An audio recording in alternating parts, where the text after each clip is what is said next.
ಕಹಿ ಅನುಭವವೇ ಕಾರಣವಾಗಿ ಈಗ ಸಿಹಿ ಉಣ್ಣುವ ಹಾಗಾಗಿದೆ ನನಗೆ. ಮಧುರವಾದಂತಹ ಶ್ರೀಹರಿಯನ್ನೇ ಪ್ರಸನ್ನೀಕರಿಸಿಕೊಳ್ಳುವಂತಹ ಭಾಗ್ಯ ಆ ಕಾಲಕ್ಕೆ ಒದಗಿ ಬಂತು ನನಗೆ.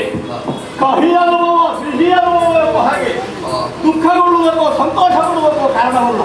ಪ್ರಾರ್ಥನಾದವರು ಎರಡೂ ರೀತಿಯ ಅನುಭವಗಳನ್ನು ಏಕರೀತಿಯಲ್ಲಿ ಸ್ವೀಕರಿಸಿ ಆ ಮೂಲಕವಾಗಿ ಜೀವನೋನ್ನತಿಯನ್ನು ಆತ್ಮೋನ್ನತಿಯನ್ನು ಸಾಧಿಸುವುದಕ್ಕೆ ಸಾಧ್ಯವಾಗಿದೆ ಎನ್ನುವುದಕ್ಕೆ ಧ್ರುವನಾದಂತಹ ನನ್ನ ಜೀವನವೇ ಈ ಕಾಲಕ್ಕೆ ಕಾರಣವಾಗಿದೆ.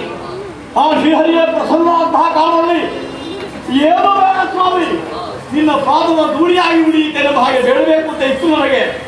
ಆ ಕಾಲಕ್ಕೆ ಅವನೇ ಆದೇಶವನ್ನು ಕೊಟ್ಟನಲ್ಲ, 36,000 ವರ್ಷಗಳ ದೀರ್ಘ ಜೀವನವನ್ನು ಭೂಲೋಕದಲ್ಲಿ ಸವೆದು ನಾಡಿಗೆ ಧನೆಯಾಗು, ಹೆಂಡತಿಗೆ ಗಂಡನಾಗು, ಮಕ್ಕಳಿಗೆ ತಂದೆಯಾಗು, ಪ್ರಜಾನುರಾಗಿಯಾಗಿ ನೀನು ಕಾಲವನ್ನು ಕಳೆ. ಈ ಅವಧಿ ಪೂರೈಸಲ್ಪಡುವಂತಹ ಕಾಲಕ್ಕೆ ವಿಷ್ಣು ದೂತರನ್ನೇ ನಾನು ಕಳುಹಿಕೊಟ್ಟು ನಿನ್ನನ್ನು ವೈಕುಂಠ ಲೋಕಕ್ಕೆ ಬರೆಸಿಕೊಳ್ತೇನೆ ಎಂಬ ಹಾಗೆ ಹರಿ ಹೇಳಿದ. ಅದೃಶ್ಯನಾಗಿ ಹೋದ. ಚಕ್ರವರ್ತಿಯ ಬಳಿಗೆ ಹೋಗಿ ಹಿಡಿ ಭತ್ತವನ್ನು ಕೇಳಿದಂತ ಅನುಭವ ನನ್ನ ಪಾಲಿಗಾಗಿ ಹೋಯಿತು. ವಜ್ರ ವೈಡೂರ್ಯವನ್ನು ಕೇಳಬೇಕಾದಂತ ಒಬ್ಬ ಬಡವ ಒಂದು ಹಿಡಿ ಭತ್ತವನ್ನು ಕೇಳಿ ಬಂದಂತಾದ್ರೆ ಏನು ಪ್ರಯೋಜನ? ನನ್ನ ಸ್ಥಿತಿಯು ಹಾಗಾಗಿ ಶ್ರೀಹರಿ ಅದೃಶ್ಯನಾದಂತಹ ಕಾಲಕ್ಕೆ ಧನವನ್ನು ಕಳಕೊಂಡ ಕರುವಿನ ಹಾಗೆ ತಾಯಿಯನ್ನು ಕಳಕೊಂಡಂತಹ ಮಗುವಿನಂತೆ ಪರಿತಪಿಸುತ್ತಾ ನಾನು ನಗರ ಪ್ರವೇಶ ಮಾಡಿದೆ.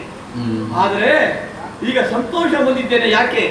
ಅನುಭವ ಸವಿಯಲ್ಲ, ಅದರ ನೆನಪುಗಳೇ ಸವಿ. ಶ್ರೀಹರಿ ಪ್ರಸನ್ನನಾದಂತಹ ಕಾಲಕ್ಕೆ ನಾವು ಯಾವ ರಸವನ್ನು ಹೊಂದಿದ್ದೇನೋ, ಯಾವ ಅನುಭವವನ್ನು ಹೊಂದಿದ್ದೇನೋ ಅದನ್ನು ನೆನಪಿಸುತ್ತಾ ಸಂತೋಷವಾಗಿ ಅವರ ಅನುಗ್ರಹದಿಂದಲೇ ಈ ಕಾಲಕ್ಕೆ ಕಾಲ ಕಳೆಯುತ್ತಾ ಇದ್ದೇನೆ. ಪ್ರಾಯಬ್ರಹ್ಮನಾದಂತಹ ನನ್ನನ್ನು ಪೀಠದಲ್ಲಿ ಕುಳ್ಳಿರಿಸಿ ತೀರ್ಥರೂಪರಾದಂತಹ ಉತ್ತಾನಪಾದ ಮಹಾರಾಜರು ವಾನಪ್ರಸ್ಥಾಶ್ರಮವನ್ನು ಕೈಗೊಂಡಿದ್ದಾರೆ.